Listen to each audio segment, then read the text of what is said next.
This is my Lamborghini Gallardo, which looks like this after I put it into a ditch. Oh no.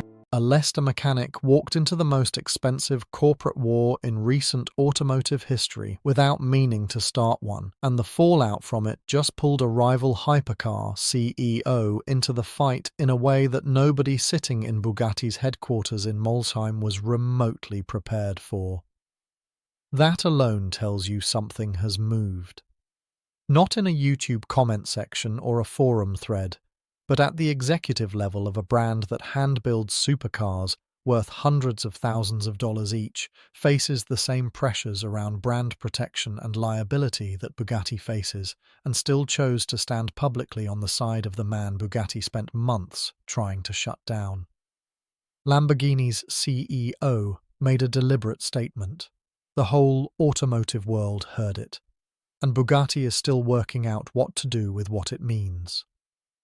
The story most people already know begins with a wrecked Bugatti Chiron Pur Sport, one of only 60 ever built, purchased from auction for $1.9 million after a Miami crash destroyed the front end, deployed the airbags, obliterated the transmission housing, and cracked the carbon fiber structural spine.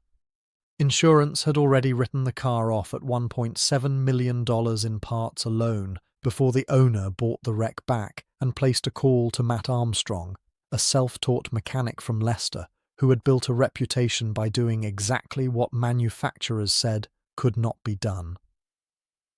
Bugatti's response was immediate and institutional.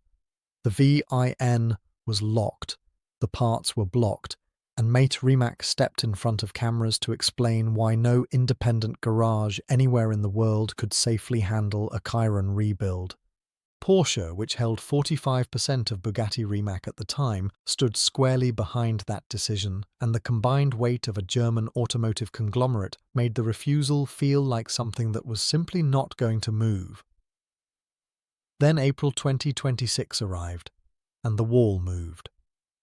Porsche sold its entire stake in Bugatti Rimac and exited completely, citing the need to refocus on its core business while its own annual profits had collapsed by 92.7%.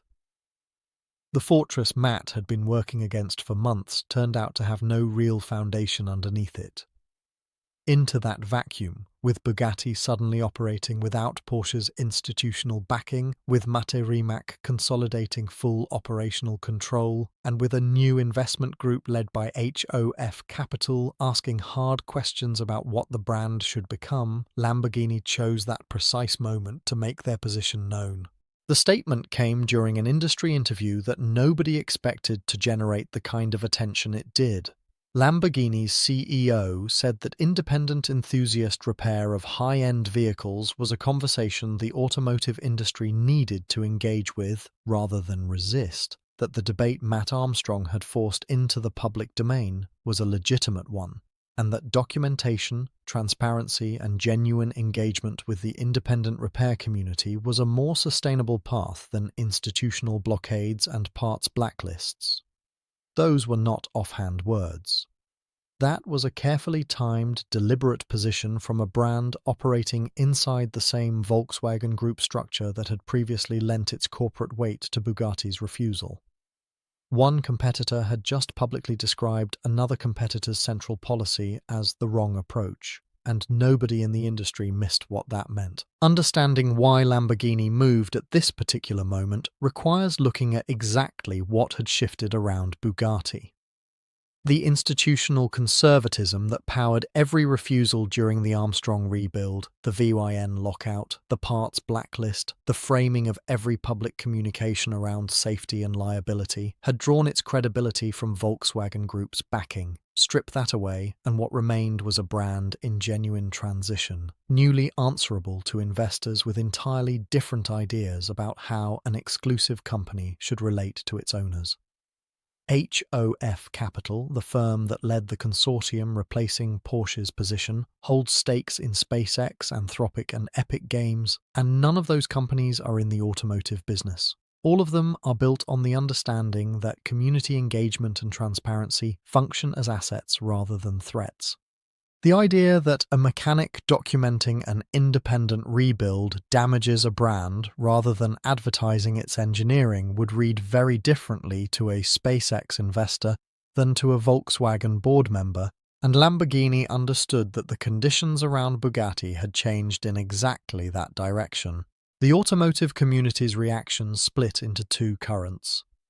The first was straightforward vindication, running through comment sections, podcasts, and forum threads that had followed every step of the Armstrong story. The argument his audience had been making for months, that Bugatti's approach was disproportionate, that independent repair of complex vehicles was legitimate, and that no manufacturer should be able to weaponize safety concerns to prevent an owner from working on a car they purchased, had just been validated at CEO level by a brand building cars of comparable complexity for the same kind of clientele. The second current ran quieter and more skeptically underneath the celebration. Lamborghini had never been tested. Their VINs had never been locked. Their stated principles had never been forced into collision with a real rebuild in progress. The real measure of what Lamborghini's CEO said will come when a crashed Huracan arrives in someone's workshop and the builder tries to source parts, and that test will arrive because it always does. Lamborghini has now made a public commitment that will be significantly harder to retreat from than to never have made. Bugatti's position is now genuinely uncomfortable in a way that has no clean exit. Doubling down on the safety argument, knowing that a competing CEO has planted themselves publicly on the opposite side of it, turns what once appeared to be responsible stewardship into something that looks a great deal more like corporate protectionism. Softening the position even slightly becomes a public acknowledgement that the man Bugatti spent months trying to stop was right all along. Neither path is easy, and running in the background the entire time is the rebuild itself, still generating content on YouTube, still pulling viewers, still telling a story that Bugatti has no mechanism to redirect or control. Mat Armstrong never set out to build any of this. A car was brought to him, and he decided to document the process honestly. When he separated the Chiron's front end from the rear on camera, something Bugatti had said could only happen in two facilities worldwide. The footage became evidence. When he fabricated a replacement front crash bar over 60 hours of work without a factory reference scan, the documentation made the argument more clearly than any policy debate could. When Audi A3 airbags sharing original part numbers with Bugatti components were adapted and made to function, and the engine turned over and fired for the first time since the Miami crash, millions of people heard it happen in real time. Lamborghini's CEO just stood up in public and told the world that entire process was legitimate. The man whose name Bugatti's institutional machinery tried to associate with recklessness has become the person that their competitors are publicly aligning with.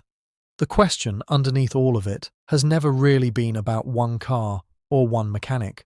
Who owns a vehicle after it leaves the factory? The buyer pays, signs every document, collects the keys, but somewhere in Molsheim the capacity exists to decide what that car is permitted to become. Bugatti's technical arguments about structural integrity, safety calibration, and liability around an unsanctioned rebuild were not fabricated. The engineering of a Chiron Pur Sport is genuinely extraordinary, and the concerns about a comprehensively rebuilt car eventually returning to public roads carry real weight. But when those arguments arrive packaged with a locked VIN and a parts blacklist, the public stops hearing the engineering detail and starts hearing something much simpler: that buying the car was never quite the same as owning it. Lamborghini just said on the record that they disagreed with exactly that arrangement. And in saying so, they transformed Bugatti's position from what appeared to be an industry standard into a choice that one company made and a direct competitor publicly rejected.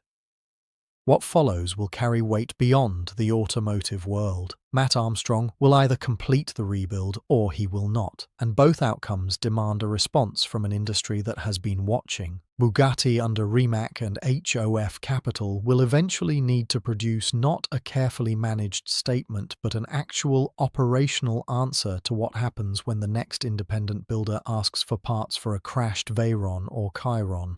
Lamborghini will face their own reckoning when the principle they staked out collides with commercial reality. And the regulatory conversation around the right to repair in automotive, already moving before any of this began, is now moving faster because a documentary series about a broken hypercar pulled millions of people into a debate that courts and legislators across Europe and North America were already beginning to have. A car crashed in Miami, ended up at auction, and found its way to a workshop in Leicester. What followed reached boardrooms, investment firms, and executive interviews that nobody planned for. The most consequential parts of the story are still ahead.